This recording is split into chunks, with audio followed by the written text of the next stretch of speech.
हाँ भाई, सब बच्चे देखिए, यूनिट नंबर जो सेकंड आपको पढ़ाई जा रही है, यूनिट नंबर सेकंड के अंदर मैंने जो आपको स्टार्ट करवाया था वो करवाया है ग्राफ। और ग्राफ में कुछ डेफिनेशन हमने पढ़ी थी। पहले कौन सी डेफिनेशन पढ़ी? सबसे पहले हमने पढ़ा कि ग्राफ क्या होता है। ग्राफ के बारे में हमने देखा कि ग्राफ कोई भी संरचना जी बराबर बी को माई ये ग्राफ कहलाता है। कब कहलाता है? जब बी तो शीर्षों का समुच्चय और ई दिष्ट कोरों का समुच्चय हो। फिर आपने क्या देखा कि सरल ग्राफ क्या होता है। सरल ग्राफ के लिए मैंने आपको बताया कि कोई भी ग्राफ जो होता है वो सरल ग्राफ तब कहलाता है जब ना तो उसमें समांतर कोरे हो ना ही लूप विद्यमान हो। क्लियर सी बात है। फिर कहा गया आपसे क्या? मल्टी ग्राफ, ऐसा ग्राफ जिसमें क्या हो, समांतर कोरे तो हो लेकिन लूप विद्यमान नहीं हो, क्या कहलाएगा? मल्टी ग्राफ कहलाएगा। फिर आपसे बोला गया कि छद्म ग्राफ क्या होता है? ऐसा ग्राफ जिसमें समांतर कोरे हो एंड लूप भी हो या फिर दोनों हो तो क्या कहलाता है आपका? मतलब लूप अकेला होगा तो भी छद्म होगा, समांतर कोर और लूप दोनों होंगे तो भी छद्म होगा। क्लियर है।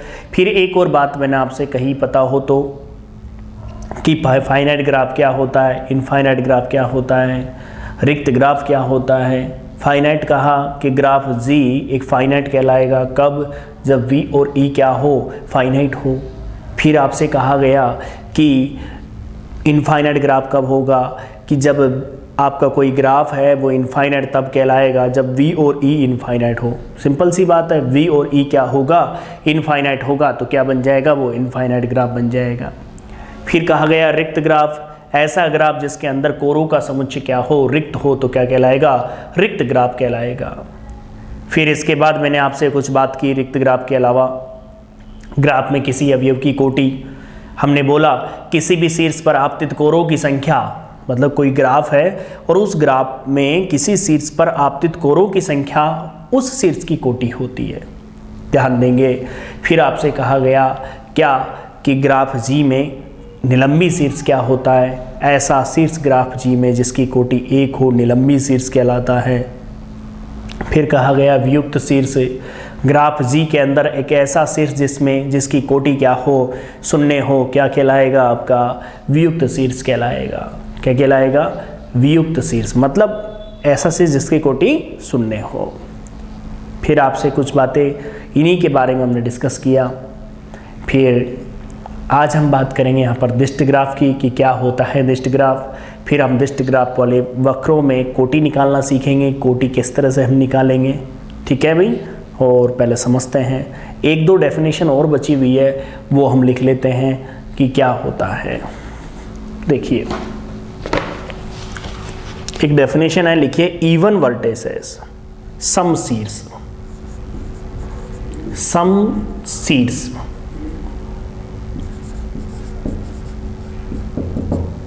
सम शीर्ष, इवन वर्टिसेस, सम शीर्ष की डेफिनेशन लिखिए। लिखिए ग्राफ जी में ऐसा शीर्ष, ग्राफ जी में ऐसा शीर्ष जिसकी कोटि, ग्राफ जी में ऐसा शीर्ष जिसकी कोटि सम हो, ग्राफ जी में ऐसा शीर्ष जिसकी कोटि सम हो, सम शीर्ष कहलाता है। दोबारा लिखें सभी, मान लो आपने कोई दिक्कत है दोबारा सुने। ग्राफ जी में ऐसा शीर्ष जिसकी कोटि सम हो, सम शीर्ष कहलाता है। क्या कहलाता है? सम शीर्ष कहलाता है। मतलब ग्राफ जी के अंदर ऐसा शीर्ष जिसकी कोटि क्या हो? सम हो तो क्या कहलाएगा? वो सम शीर्ष कहलाएगा। क्लियर है? बिल्कुल, कोई दिक्कत थोड़ी है। तो नोट कर ले, जिन्होंने नोट कर लिया वो चेक कर ले क्या लिखा है। ग्राफ जी में ऐसा शीर्ष जिसकी कोटि सम हो, सम शीर्ष कहलाता है। समझ रहे हो मैंने क्या बोला कि ग्राफ जी के अंदर ऐसा शीर्ष जिसकी कोटि क्या हो, सम हो, क्या कहलाएगा आपका सम शीर्ष कहलाएगा। जैसे हम बात करें तो अब अगला मैं बात करूं विषम शीर्ष क्या होता है। विषम शीर्ष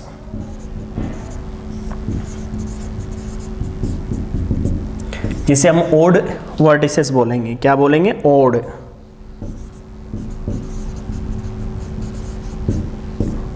जिसे विषम शीर्ष की बात कर रहे हैं।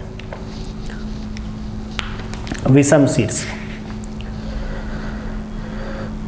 क्या होता है, लिखिए विषम शीर्ष के बारे में लिखिए। ग्राफ जी में ऐसा शीर्ष जिसकी कोटि विषम हो, विषम शीर्ष कहलाता है। ग्राफ जी में ऐसा शीर्ष जिसकी कोटि क्या हो, विषम हो, क्या कहलाता है, विषम शीर्ष कहलाता है। क्लियर सी बात है। आप देख सकते हो कि कोई भी शीर्ष है और उसकी कोटि क्या है, विषम है, तो वो क्या कहलाएगा, आपका विषम शीर्ष कहलाएगा। क्योंकि ऐसा शीर्ष जिसकी कोटि सम होगी तो क्या कहलाएगा, सम शीर्ष कहलाएगा। क्लियर सी बात है, बताओ कोई दिक्कत थोड़ी है, सिंपल सा है। कोटि ज्ञात की और उसकी जिस शीर्ष की कोटि सम है सम शीर्ष, जिस शीर्ष की कोटि विषम है तो विषम शीर्ष। क्लियर, आगे बढ़े। अब सुनिए ध्यान से और ज़बरदस्त तरीके से आप ध्यान दीजिए। हम देखते हैं एक एग्जाम्पल और जिसमें ज्ञात करते हैं कोटि और किस तरह से हम कोटि ज्ञात करते हैं उसकी। तो देखिए भाई, ध्यान देंगे थोड़ा सा। एक डायग्राम लेता हूं मैं, उसमें सभी देखेंगे कि कोटि हमने किस तरह से डिफाइन कर रहे हैं, किस तरह से हम कोटि निकाल रहे हैं, इसके बारे में आप सोचेंगे।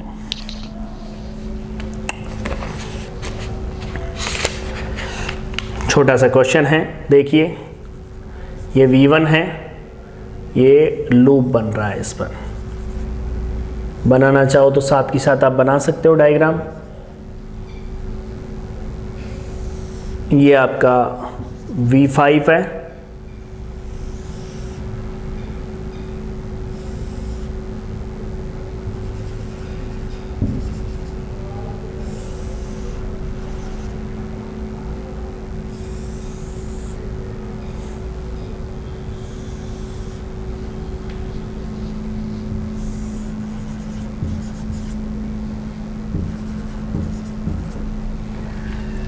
V1, V2, V4, V5, V6 और V3। ये आपके पास क्या है, पूरे शीर्ष है, देख सकते हो। अब इसमें सबकी हम कोटि ज्ञात करेंगे, सबकी चेक करेंगे, कौन निलंबी है कौन नहीं है, सारी बातें हम चेक करेंगे 1 बाई 1। ठीक है भाई, और समझते हैं अपन। देखिए एक बात तो यहाँ पर ध्यान देंगे, सबकी डिग्री निकालते हैं अपन। सबसे पहले डिग्री ऑफ V1 की ज्ञात करता हूँ मैं कि V1 की कोटि क्या होगी। यहाँ पर ध्यान देंगे, डिग्री ऑफ V1 ज्ञात कर रहे हैं। डिग्री ऑफ V1 ज्ञात करने के लिए देखिए, सबसे पहले V1 पर देखिए। हमेशा एक बात बिल्कुल कॉमन है आपकी, वो दिमाग में फिक्स रखें।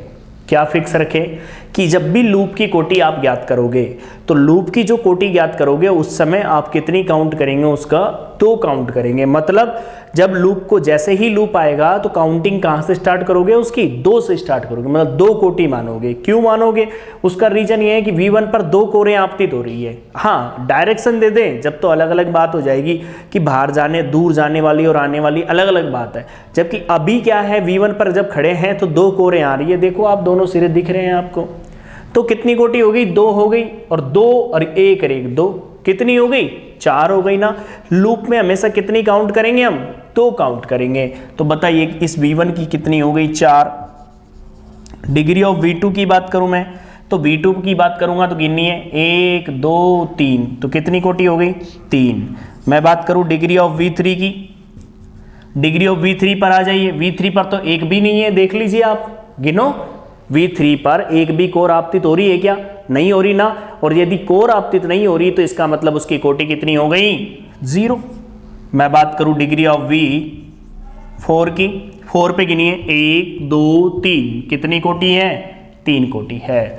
मैं बात करता हूं डिग्री ऑफ V5 की, नहीं लूप की, तो कितनी काउंट करोगे आप? लूप की 2 काउंट करोगे ही नहीं करोगे? बताओ पहले तो, सबसे पहले तो लूप को काउंट करोगे तो कितनी काउंट करोगे? 2 काउंट करोगे। गिन लिया, आगे बढ़ो।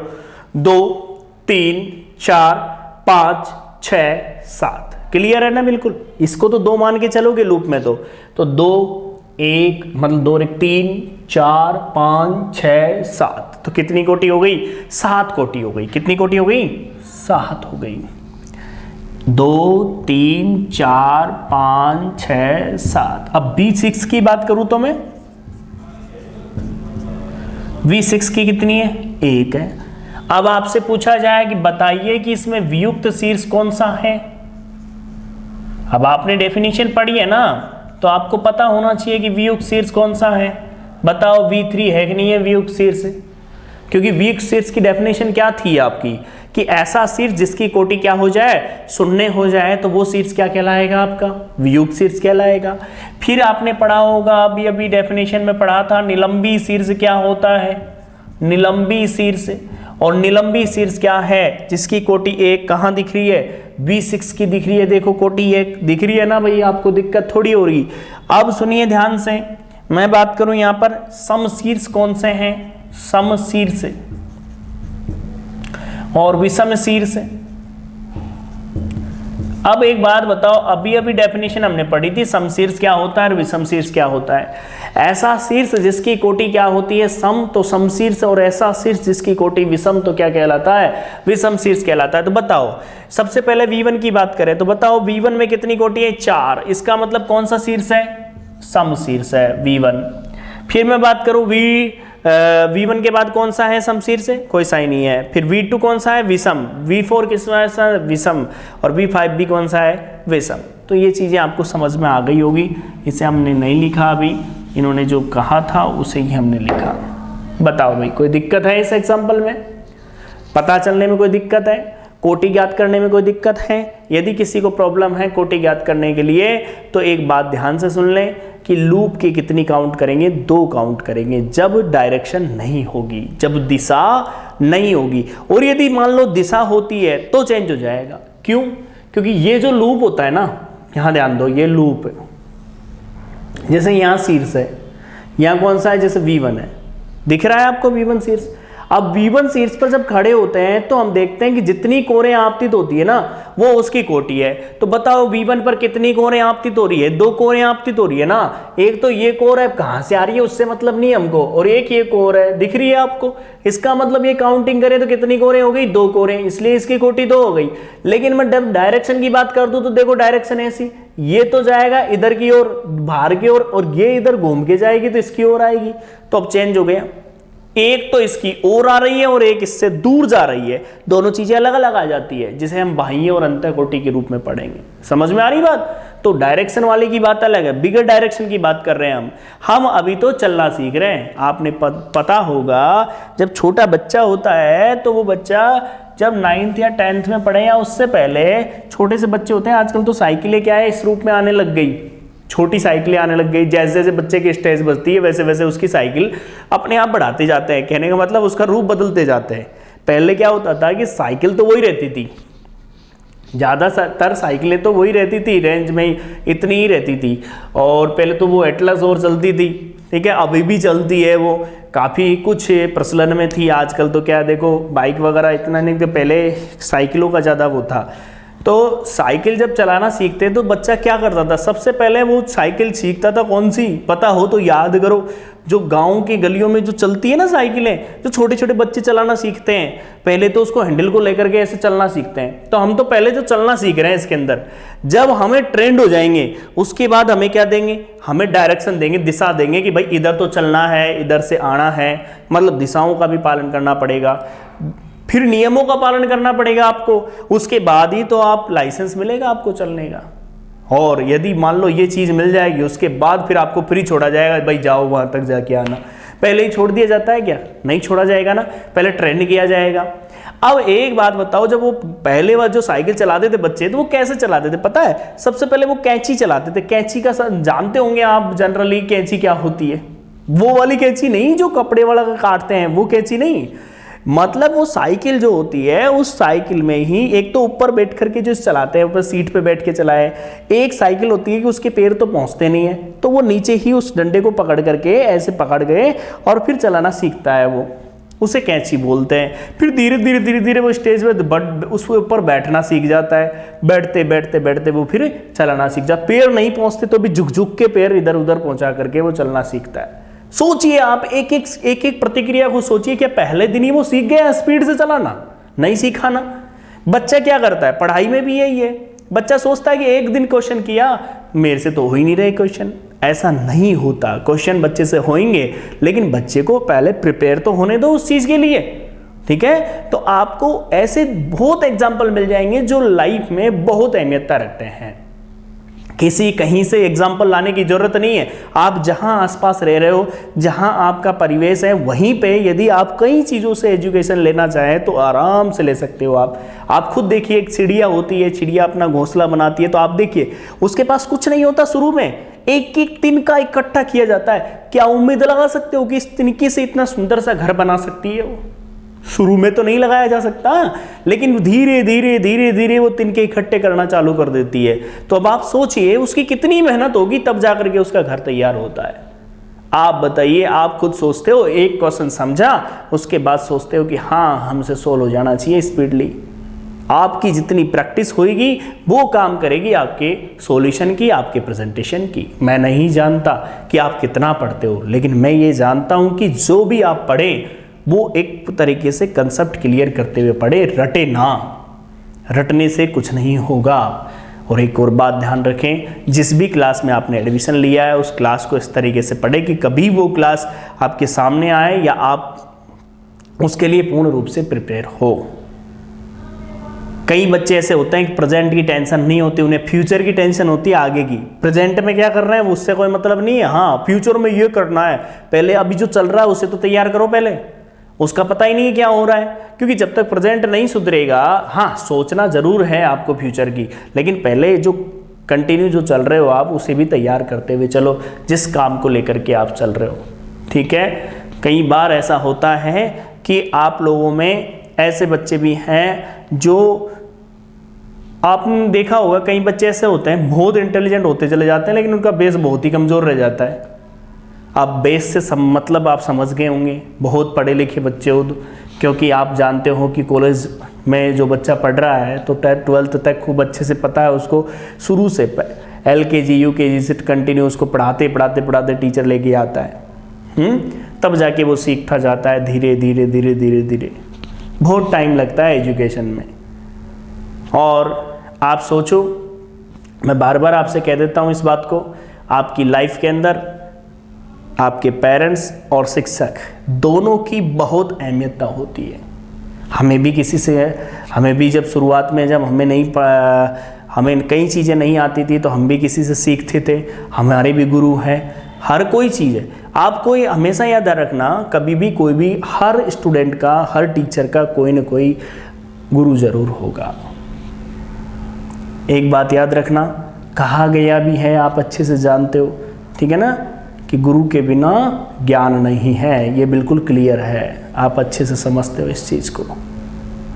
आप लोग समझें और उसी टीचर को आप कंटिन्यू फॉलो करें जो आपके अंदर, एक तो पढ़ाई, भाई एक तो आपकी एजुकेशन तो है ही है, साथ साथ में आपका व्यवहारिक ज्ञान भी आपका बढ़ाएं, क्योंकि इस ज़िंदगी में कई सारी चीज़ें हैं जो आपको बहुत काम आती है। किताबी ज्ञान से ज़्यादा व्यवहारिक ज्ञान भी आप में होना चाहिए, और बहुत अच्छे से, क्योंकि एक स्टूडेंट के लिए यही नहीं होता कि केवल किताब ही वो पढ़े।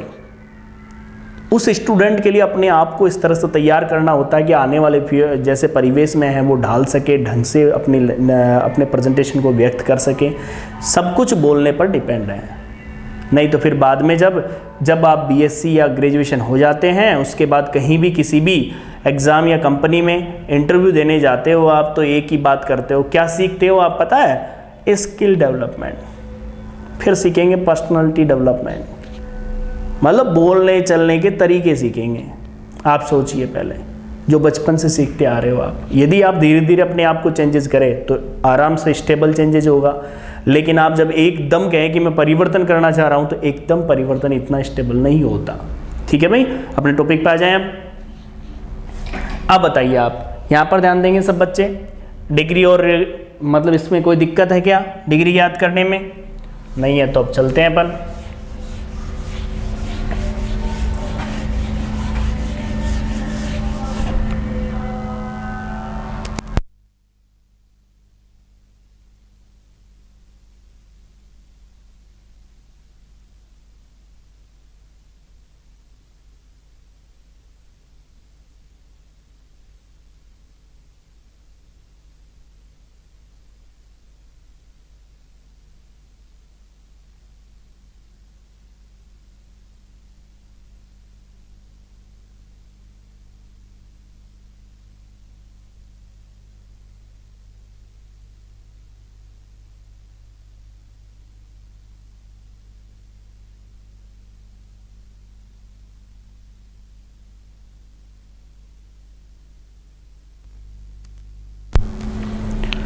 डायरेक्टेड ग्राफ, दिष्ट ग्राफ, अभी आपने ग्राफ पढ़ा था, अब हम बात कर रहे हैं दिष्ट ग्राफ की। क्या होता है दिष्ट ग्राफ, इसके बारे में हम बात कर रहे हैं।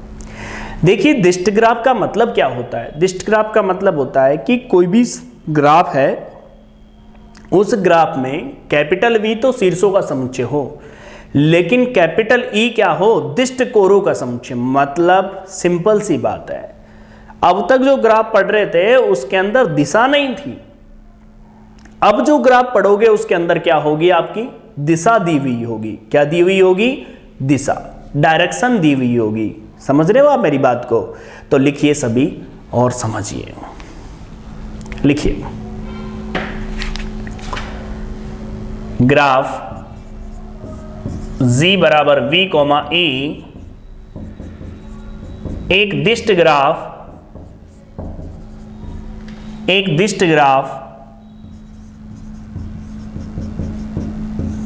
कहलाता है यदि v तो शीर्षों का समुच्चय तथा e दिष्ट कोरों का समुच्चय हो। ग्राफ z बराबर v कोमा e एक दिष्ट ग्राफ कहलाता है यदि v तो शीर्षों का समुच्चय तथा कैपिटल E क्या हो, दिष्ट कोरों का समुच्चय हो। क्लियर सी बात है। मतलब कैसे होगा दिष्ट कोरों का? जैसे ये आपका कोई ग्राफ है, दिख रहा होगा आपको, देखिए ये ग्राफ है, इसमें v1 डाल दिया, इसमें v2 डाल दिया। आप बताइए एक कोर e1 डाल दी, अब ये बताओ इसमें दिशा दिखा दी। इसमें समझ रहे हो आप क्या है, इंडिकेट है। ये ग्राफ तो दिख रहा है आपको, लेकिन एक सबसे बड़ी समस्या होगी इसमें कि v1 से v2 पर तो जा सकते हो आप, v1 से v2 पर तो पहुंच सकते हो, लेकिन v2 से v1 पर नहीं जा सकते। क्या बोला गया पता है कि v1 से v2 तक तो जा सकते हो, लेकिन v2 से v1 पर नहीं पहुंच सकते। अर्थात दिशा दे दी उन्होंने कि इधर से जाने की परमिशन है, इधर से जाने की परमिशन नहीं है। तो अब तक जो ग्राफ पढ़े थे उसके अंदर क्या थी, दिशा नहीं थी। तो मैंने क्या बोला अभी आपको, मैंने ये बोला कि ऐसा ग्राफ जिसमें v तो शीर्षों का समुच्चय तथा कैपिटल E क्या हो, दिष्ट कोरों का समुच्चय हो। क्या कहलाता है भाई, दिष्ट ग्राफ कहलाता है। क्लियर है बिल्कुल है? अरे क्या दिमाग में क्लियर बैठी कि नहीं बैठी बात कि E क्या होता है, दिष्ट कोरों का समुच्चय होता, मतलब दिशा दी रखी हो ग्राफ के अंदर। क्लियर है बिल्कुल?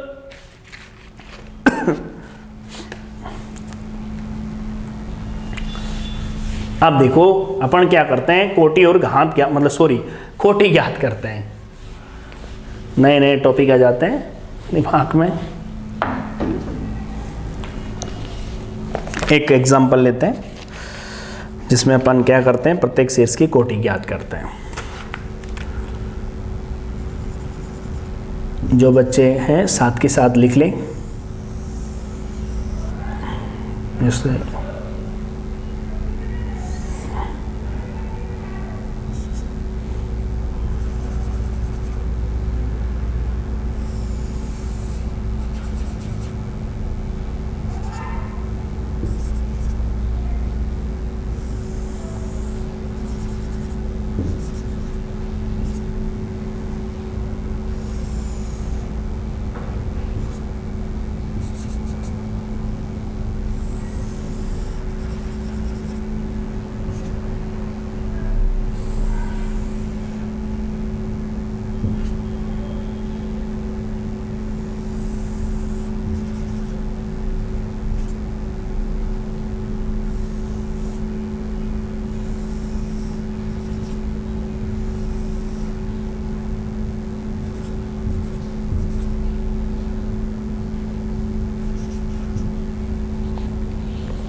देखो भाई डायग्राम को, सभी डायग्राम पर देख लीजिए, कोई दिक्कत नहीं होनी चाहिए।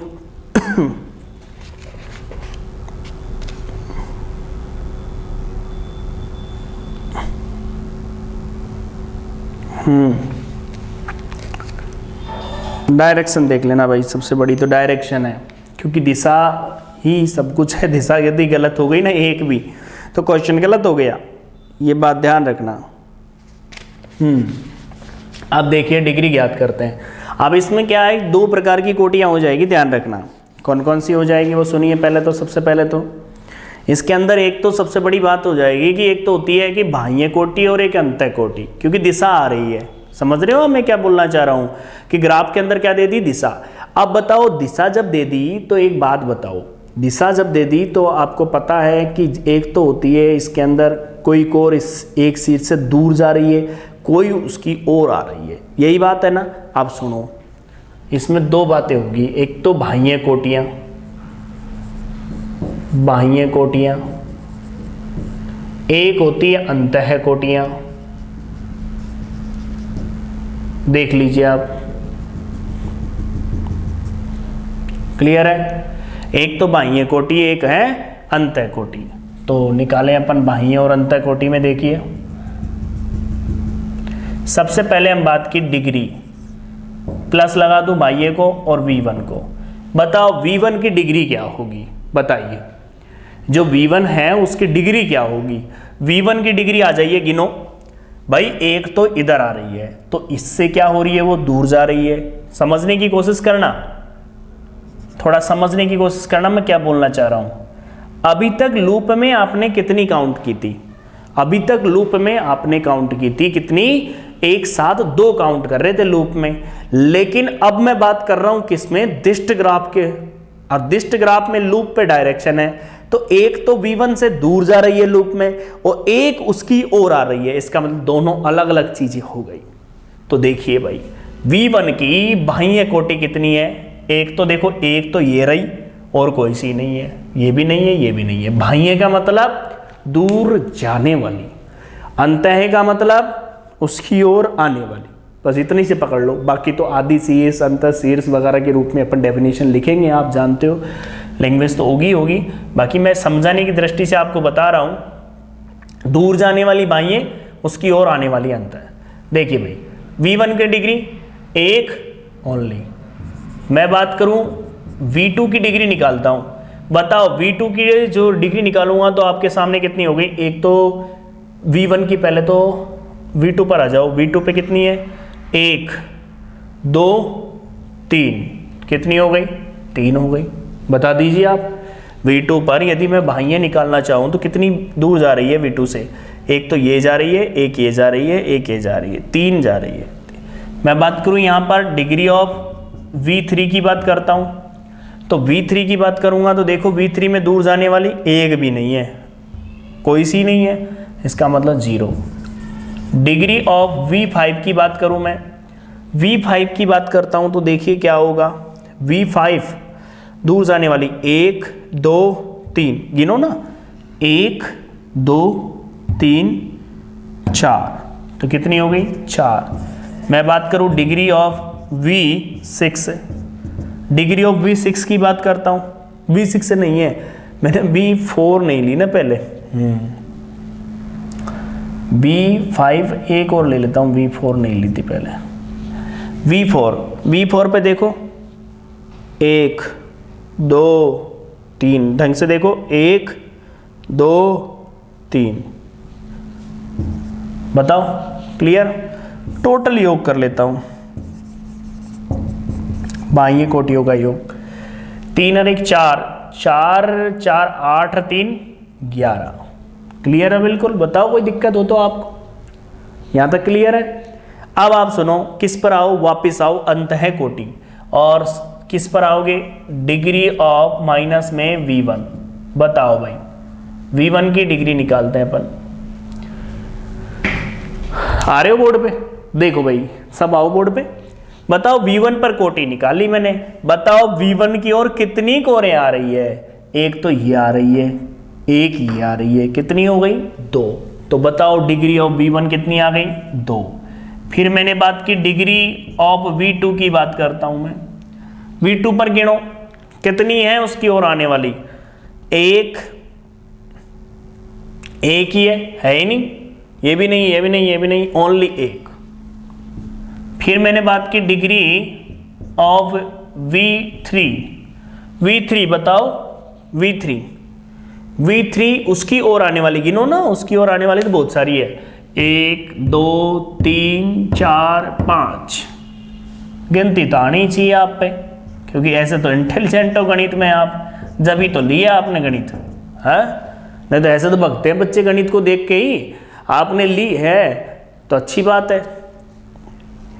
एक बात याद रखना, इंटरेस्ट इतना ही डेवलप करना, ठीक है, क्योंकि आपको पता होगा कि श्री रामानुजन जो है आपको महान गणितज्ञ थे, आपको पता होगा कि वो एनी टाइम हमेशा एक ही चीज़ है कि गणित ही गणित, गणित के अलावा कोई बात नहीं। उनकी कैलकुलेशन केवल गणित ही गणित की चलती रहती थी, और बाकी सब्जेक्ट में दिक्कत ही दिक्कत है उनके लिए। उनका जो माइंड था ओनली ही मैथमेटिक्स में चलता था, ठीक है। तो वो तो डिपेंड करता है कि बच्चे का इंटरेस्ट किस सब्जेक्ट में है, ठीक है ना। बहुत गणितज्ञ ऐसे हुए हैं, आप खुद देखो, न्यूटन्स लॉ आया, सेव गिरा, कितने नियम आ गए, तो ये तो सब चीज़ें हैं। ऐसा सोचने के लिए बहुत दिमाग चाहिए। डिग्री ऑफ V4 बताइए, V4 की डिग्री क्या होगी, V4 पे आ जाइए, V4 पर आइए, V4 पर कौन सी चाहिए, अंत है, बताओ अंत है। चलो ठीक है, मैं बहुत देर से बोल रहा हूं, आप लोग थोड़ा दिमाग लगाएं, V4 पर दिमाग लगाना, मैं उंगली रख रहा हूं अंदर आने वाली, उसकी ओर आने वाली, 1 2, बस है ही नहीं।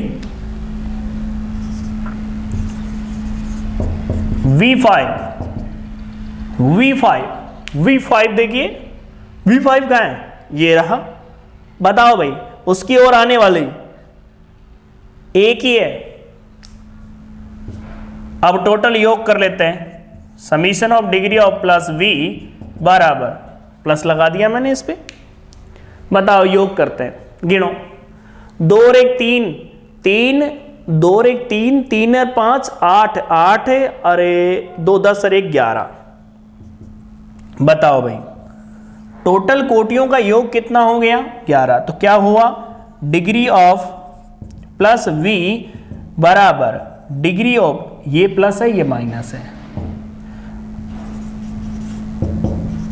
इक्वल टू मोड ऑफ ई, अर्थात कोरों की संख्या। तो गिन लेते हैं भाई, होता है कि नहीं होता ये रिलेशन सेटिस्फाई, क्योंकि एक बार 2009 में ऐसा क्वेश्चन पूछा जा चुका है जिसमें ये कहा गया कि बताइए, सिद्ध कीजिए निम्न ग्राफ के लिए ये समीकरण सेटिस्फाई होगी, ये प्रतिबंध सेटिस्फाई होगा, ये बात कही गई थी। तो उसके लिए क्या किया था आपने, उसके लिए बाह्य कोटि निकाली, अंतः कोटि निकाली, और देखा कि तीनों के तीनों और कोरों की संख्या तीनों के तीनों क्या आ जाए, बराबर आ जाए। तो देख लेते हैं, गिन लेते हैं कोर कितनी, गिन लो, कोर तो एक ही काउंट करोगे इसमें, 1 2, अब ऐसे मत देखना बाह्य हो चाहे अंत है, उससे कोई मतलब नहीं है, आपको तो देखनी है कोर। तो देखिए 1 2 3 4 5 6 7 8 9 10 11, कितनी कोरें हुई, 11। दोबारा गिन लो, 1 2 3 4 5 6 7 8 9 10 11, समझ रहे हो आप मेरी बात को। तो ये रिलेशन सेटिस्फाई हो गया। तो किसी ग्राफ के अंदर मैं बात की आपसे कि बाह्य कोटि अंतः कोटि कब निकलेगी, जब वो ग्राफ दिष्ट ग्राफ होगा। क्लियर है बिल्कुल। तो आप एक काम करें, इसमें इसको देखें, इसको नोट करें पहले, फिर आगे बढ़ते हैं।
हाँ भाई, नोट कर लिया होगा।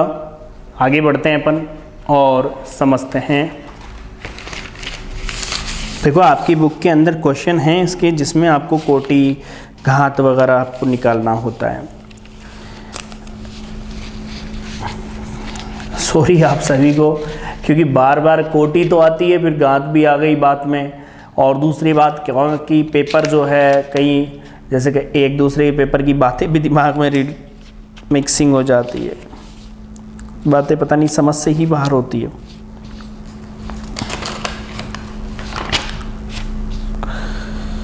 आपके बुक में एक एग्जाम्पल है, और एग्जाम्पल है आपकी बुक के अंदर, वो है निम्न ग्राफों में प्रत्येक शीर्ष की कोटि ज्ञात कीजिए तथा चेक कीजिए कि क्या होगा।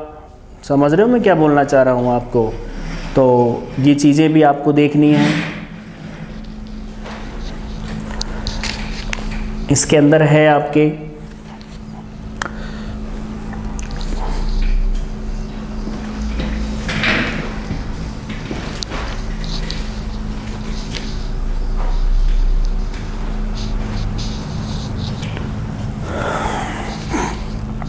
आपकी बुक के अंदर देखो कौन कौन सी चीज़ें हैं। पहले तो एग्जाम्पल नंबर 5.6.3 है, जिसमें ये चेक करवाता है वो आपसे कि सीधा सीधा आपसे चेक करवा रहा है कि बताइए कि कौन इसके अंदर की प्रत्येक शीर्ष की कोटि ज्ञात करो तथा वियुक्त शीर्ष बताइए, निलंबी शीर्ष बताइए तथा ये भी ज्ञात कीजिए कि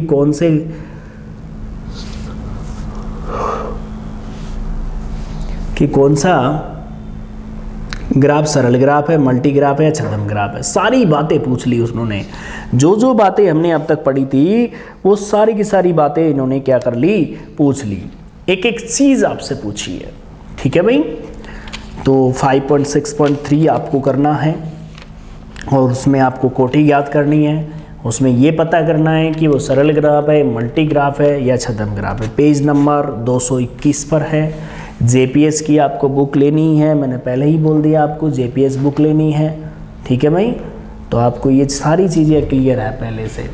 देखो आप लोग, मैं लिख देता हूँ यहाँ पर, ध्यान देंगे आप लोग। एग्जाम्पल है आपके पास, कौन सा एग्जाम्पल की बात कर रहा हूँ मैं? एग्जाम्पल नंबर है 5.6.1।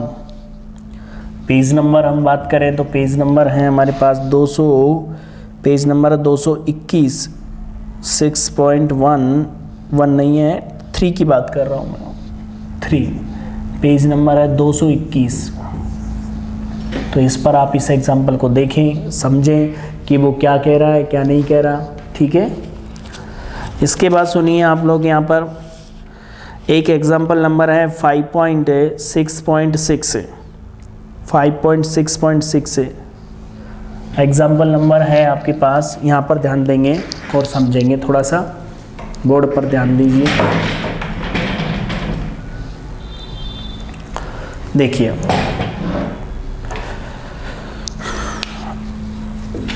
ऐसा ही सेम एग्जाम्पल है। एग्जाम में आपसे पूछा जा सकता है कि किस तरह से आपको बाह्य कोटि ज्ञात करनी है, किस तरह से अंतः कोटि ज्ञात करनी है। ये बातें आपसे पूछी जा सकती है, तो इसलिए इन बातों को भी आप ध्यान रखें और समझें। देखिए, एग्जाम्पल है 5.6.6। 5.6.6 और इसमें भी वही आपसे पूछ रहा है कि निम्न दिष्ट ग्राफों में प्रत्येक शीर्ष की बाह्य तथा अंतः कोटि ज्ञात कीजिए तथा ये भी सिद्ध कीजिए कि बाह्य कोटि बराबर अंतः कोटि बराबर कोरों की संख्या। इसमें दोनों ही एग्जाम्पल इम्पोर्टेंट है, एक तो 5.17 एंड दूसरा है 5.18। ये दोनों के दोनों एग्जाम्पल आपको सोल्व करने हैं। दोनों से ये पता चल जाएगा आपका कि आपने जो पढ़ा था वो क्लियर हो गया आपका। ठीक है भाई, जो कंसेप्ट आपने पढ़ा था आज का वो पूरी तरीके से क्लियर हो गया कि कोटि किस तरह से हम डिफाइन करते हैं। ठीक है भाई, कोई दिक्कत थोड़ी है। बता दीजिए आप यहाँ तक कोई दिक्कत हो तो आपको। ठीक है भाई, तो मेरे हिसाब से यही है कि बस एक चीज़ ध्यान रखना, जिन बच्चों को लेक्चर अच्छा लगता है, जिन बच्चों को क्लास अच्छी लगी है, उन्हें समझ में आया है, तो वो कमेंट ज़रूर करें, उसमें अच्छा कुछ लिखें जिससे मैं आपको आपके कमेंट को शेयर कर सकूं। दूसरी बात आप लोग ध्यान दें कि आपके फ्रेंड जितने भी हैं या जो बच्चे नहीं पढ़ रहे हैं उन्हें भी शेयर करें, जिससे वो बच्चे भी बेनिफिट लें। टोटल ही आपको मैंने बोला आपको बिल्कुल फ्री है। दूसरी बात यह है कि आपको कंप्लीट सेमेस्टर क्लियर होगा यदि इस चैनल पर आप कंटिन्यू बने रहते हो, तो कोई दिक्कत नहीं आएगी, आपको आराम से क्लियर हो जाएगा सेमेस्टर।